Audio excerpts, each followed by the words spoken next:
morning and welcome to the Smart Women in Business podcast. Today I'm chatting with Kate Toon, an award-winning SEO copywriter and SEO consultant with almost 2 decades of experience in all things advertising, digital and writing. Originally from the UK, but now based just outside Sydney, Kate has worked with big brands such as eHarmony, Curash and Kmart.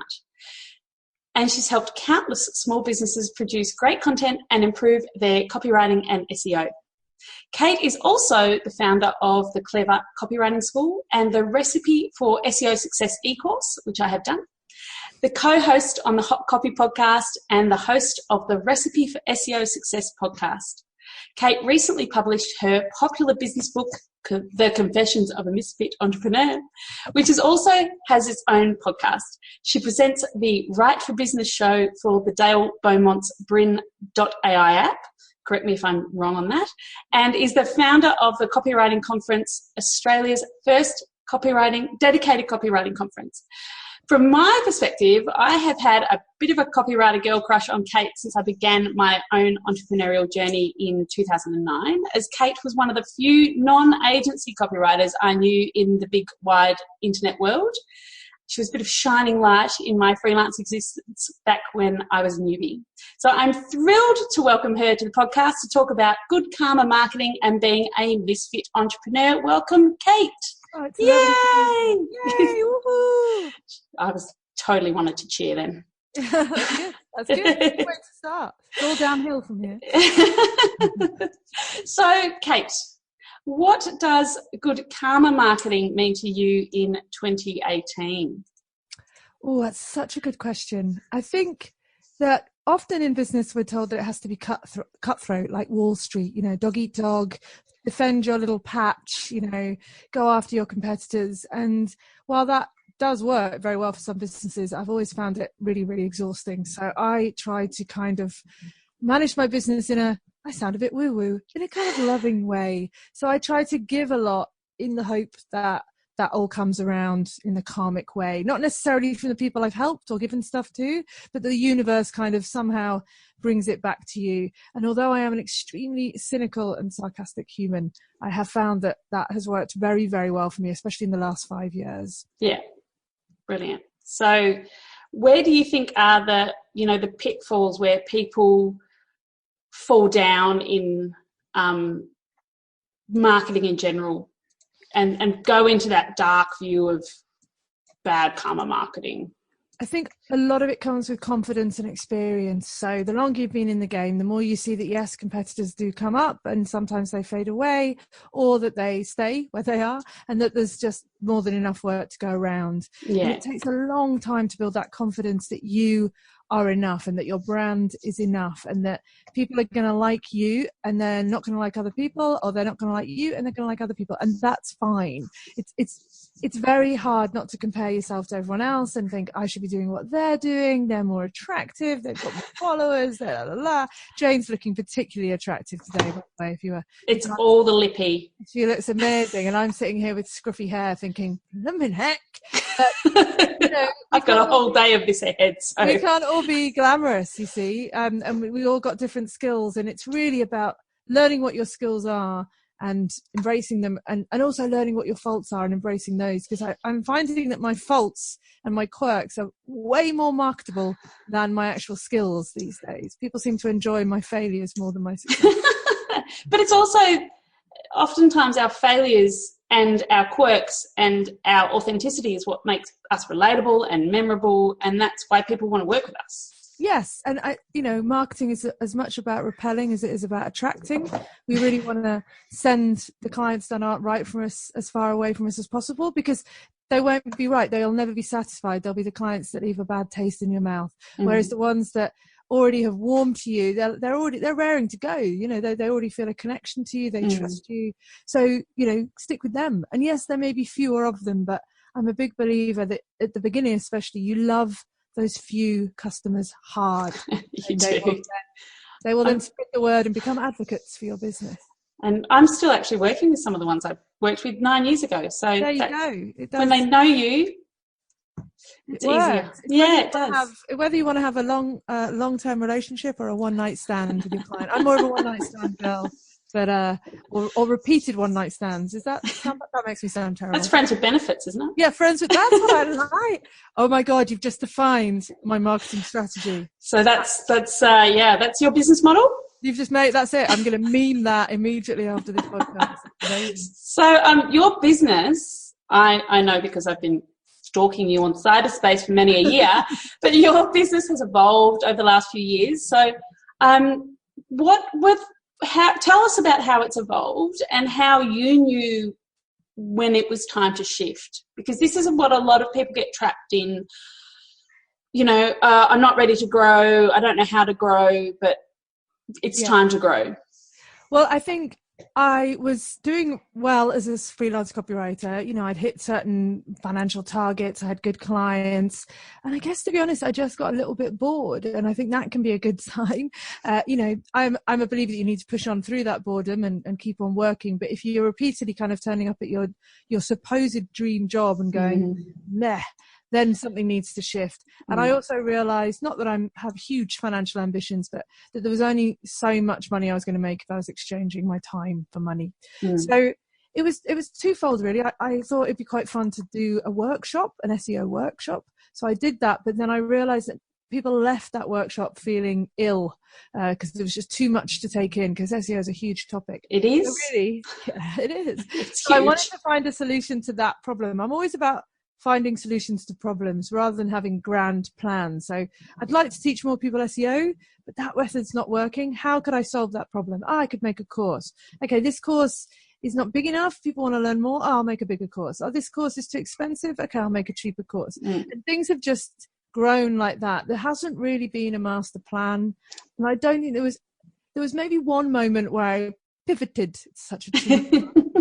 I went to present on SEO at Pro Blogger. I managed to get a little 10-minute spot just randomly. And it was probably one of my first biggest, because I used to present a lot when I was an agency creative, but presenting in front of a room of 500 people is a very different thing. And I liked it and I enjoyed it. And people came up to me afterwards and said, oh my God, I've never really understood it before. And you made me understand it. And I was like, I could do this. This could be it. So that's when I really kind of pivoted away from copywriting into SEO. I still do both. I have one line of business, which is copywriting, one is SEO, but I think I'm more known for the SEO now, which sometimes irks me. But, I'm a victim of my own rebranding success, I guess. But there was never really a light bulb moment. It was a series of dim lights being switched on and off. Let's try this. Does it work? Exactly. Try this. But that's how we roll, It is. And if you're sitting there waiting for an epiphany, you'll be waiting for a long time, so.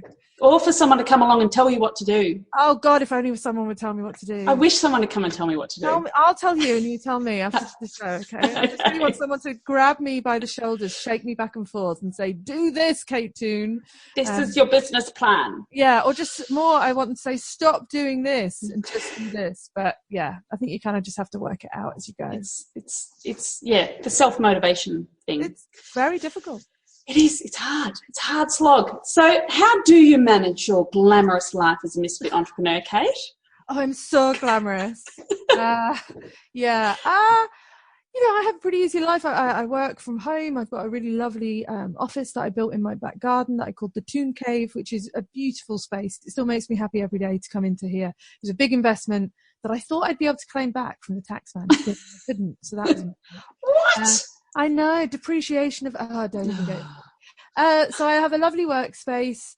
I spend a lot of time, interacting with people online. I've got groups. I do a lot of coaching and lives and lovely podcasts like this. So I feel like I have a very rich digital life. Like I maybe talk to 30, 50, 60, 100 people a day, which I love. And then every once in a while, maybe every 2 to 3 weeks, I go and speak at an event, which I enjoy a lot, not least because I go and stay in a very nice swanky hotel and have spa treatments and stuff. And that's a luxury. I mean, that's only really something I've been able to afford to do this year, because speaking at events, yes, you sometimes get paid, sometimes you don't, but I'm not sort of, Tony Robbins. Is it Tim Robbins? No, yeah, it's Tony Robbins. Tony Robbins is the Shawshank Redemption. I'm sure he would get paid a lot to speak. Yeah, probably. Possibly even more than Tony Robbins.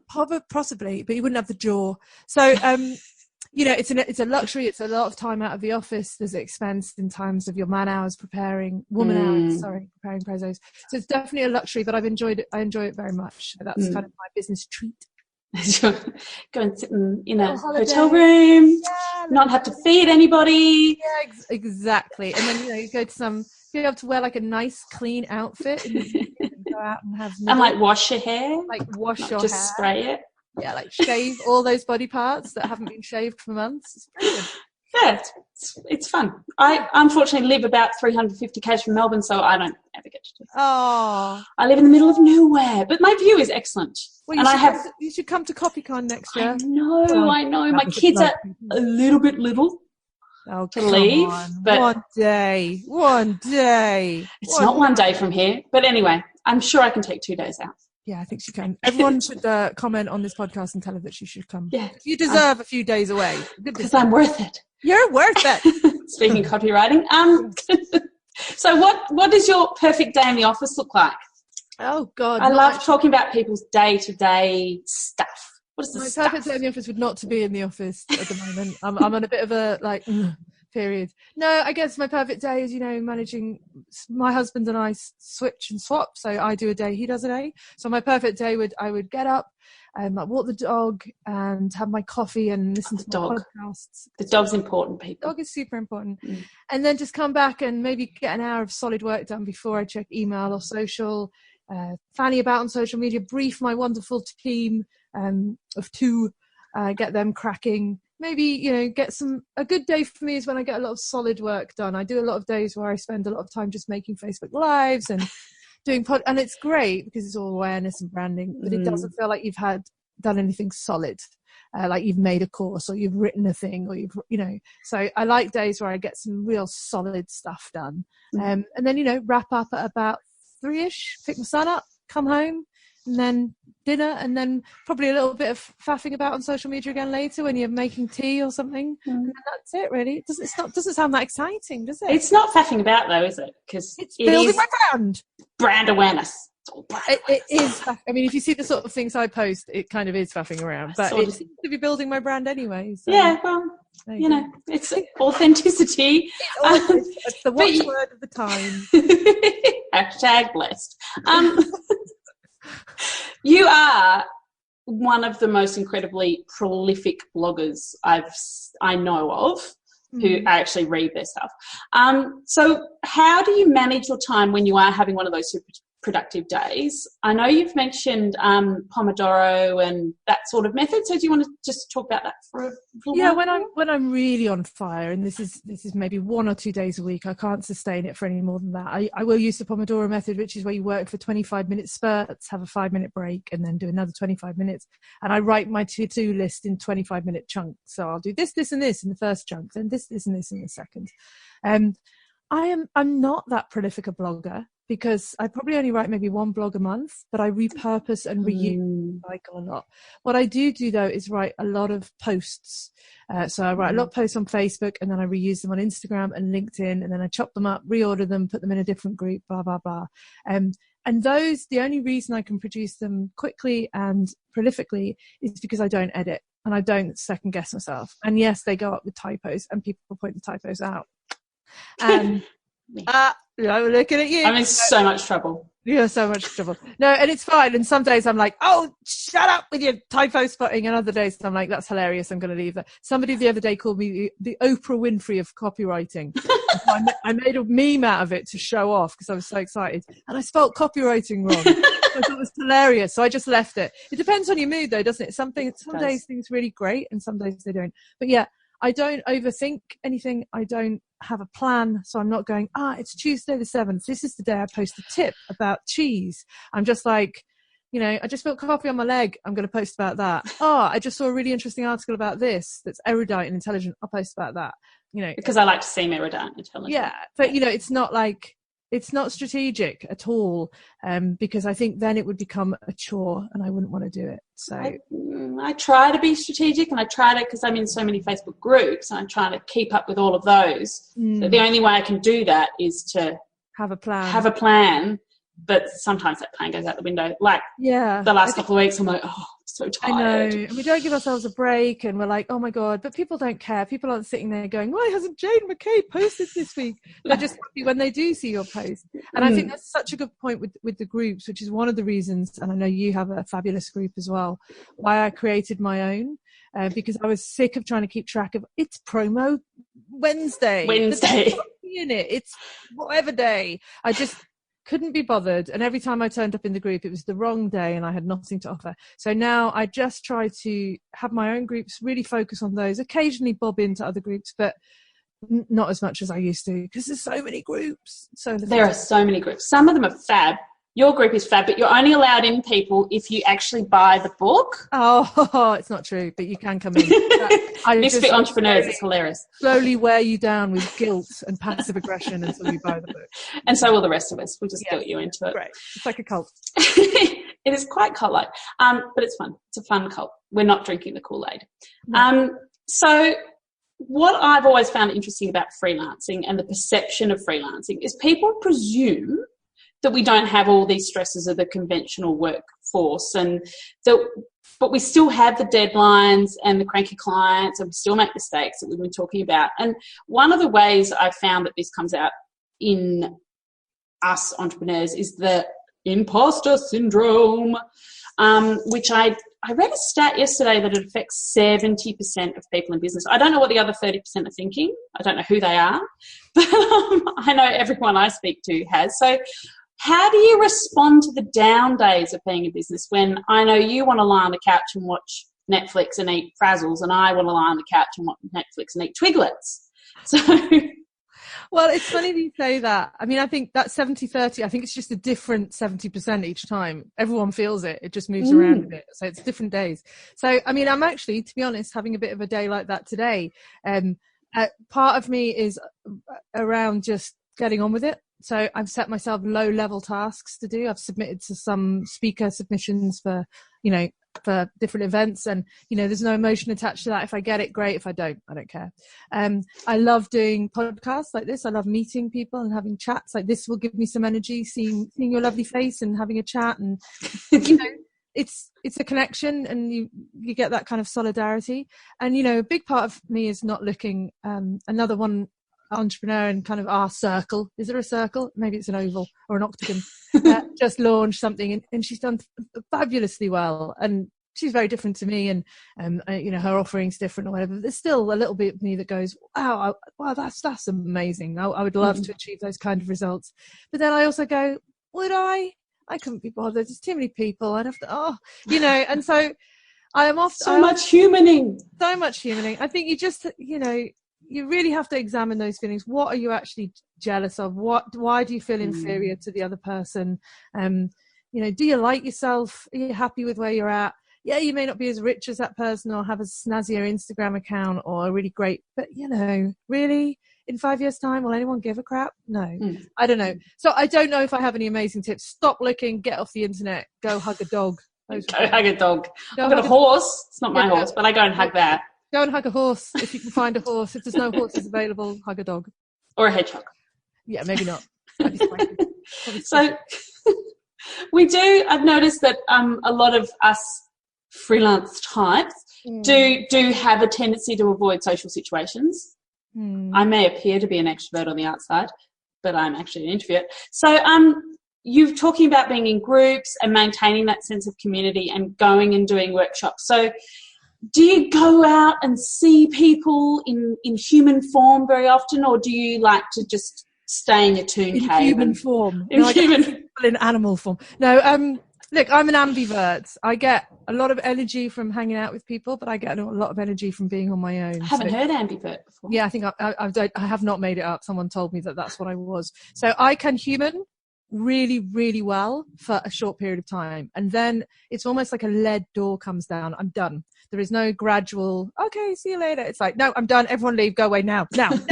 And so I pace myself. So, for example, I'm heading off to Brisbane and Melbourne because I'm an idiot and thought my conference was in Brisbane. And so organised the workshop in Brisbane the day before, but the conference isn't in Brisbane. And so I've got I've got an event on the Wednesday, I've got a workshop on the Thursday and a lunch, I've got a meal on the Friday, I'm presenting on the Saturday, I've got an event on the Sunday, I've got a conference on the Monday, and then I come home. And lie on the couch for 4 days. Yeah, but you see, in between those sessions, people are emailing me going, oh, maybe you're available to meet for coffee, or could we have lunch? It's just like, nah.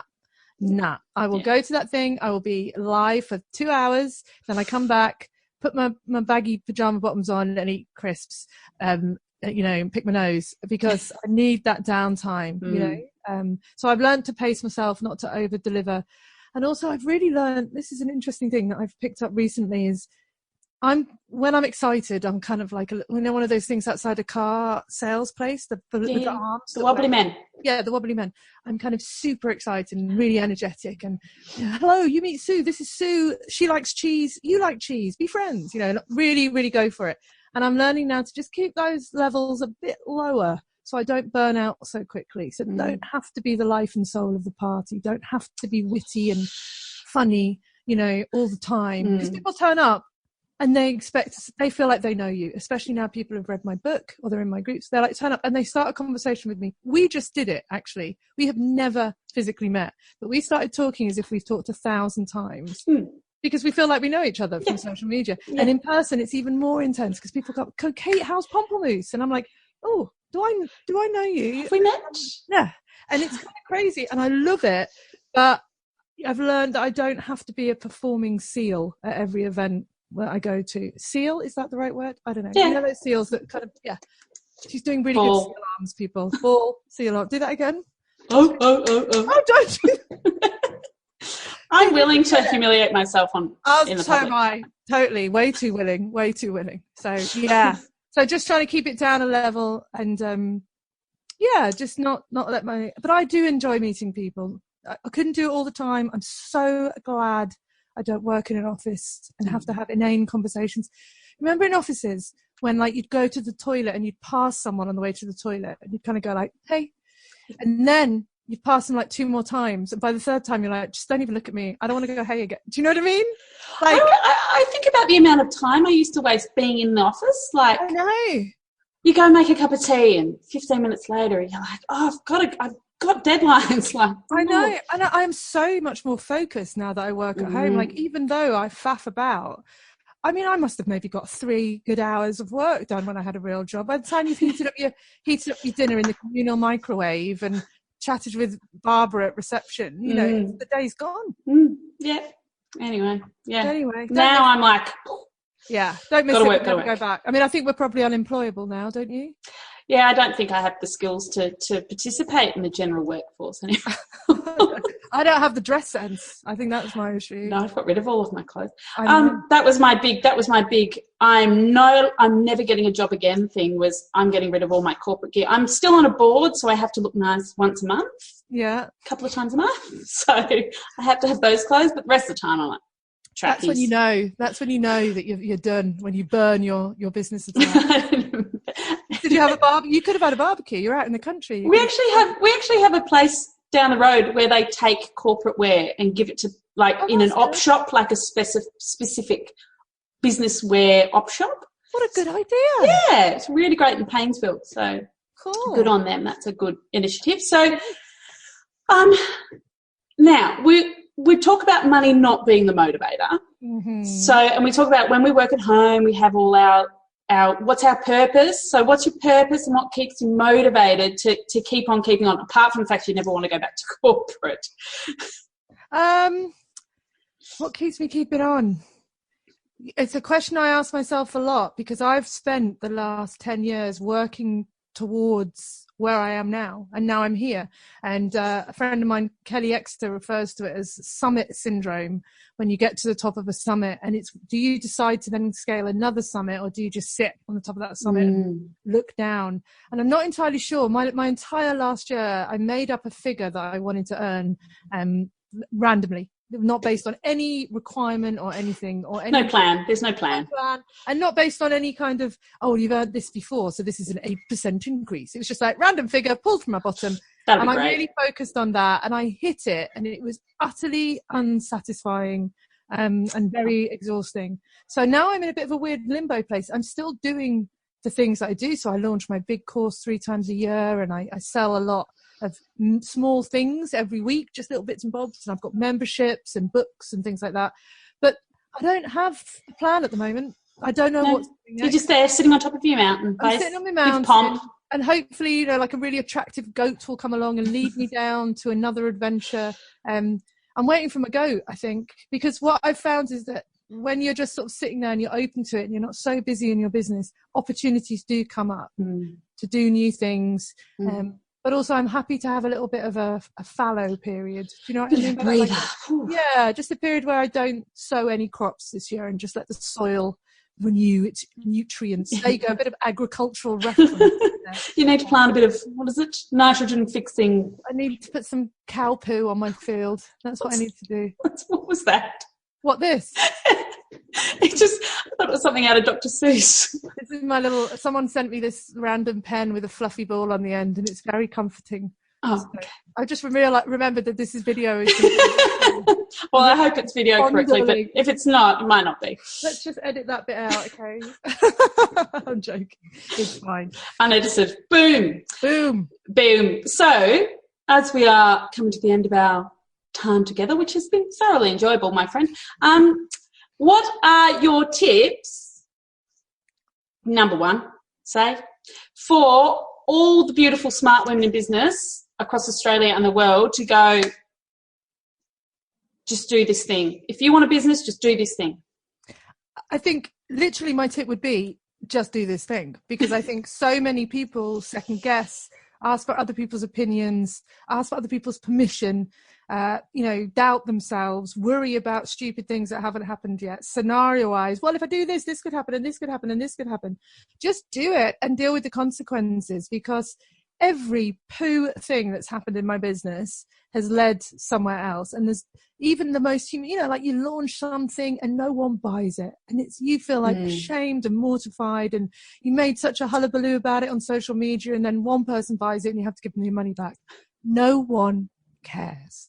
No one has noticed. If anyone has noticed, they're not thinking stupid cow. They're thinking, oh, what a shame, but I look forward to your next one because I wasn't ready this time. So I think it really is a case of just bum on seat, do the work, stop focusing on the end result, and just do the work, because the end result will happen regardless. So that would be is that a tip? I don't know. That's a tip. Do the work. Just do the work. Shut up and get on with it. That's you. I had a really down day on Monday, and I was like, Kate said, just sit on your chair and do some work and get it done. And I was like, yeah, okay, I'm just going to do, even if you don't get a whole lot done. Yeah, that's how I am today. Done. That's how I'm going to be reconciling zero. It's not, that it's work. I'm getting it done. I might tidy up my desktop on my computer. I might reorganize my pens. It will help me on the day when I'm super busy, and I'm grateful that my desktop's tidy and I've got nice pens. But I'm still in my office doing things. Of course, you also need to give yourself a break and have days off and stuff when you're really down. But there is a lot to be said for just turning up consistently every day and being ready, because that's when good things happen. Beautiful. Thank you, Kate. It has been my absolute pleasure to have you. I've enjoyed it excruciatingly much.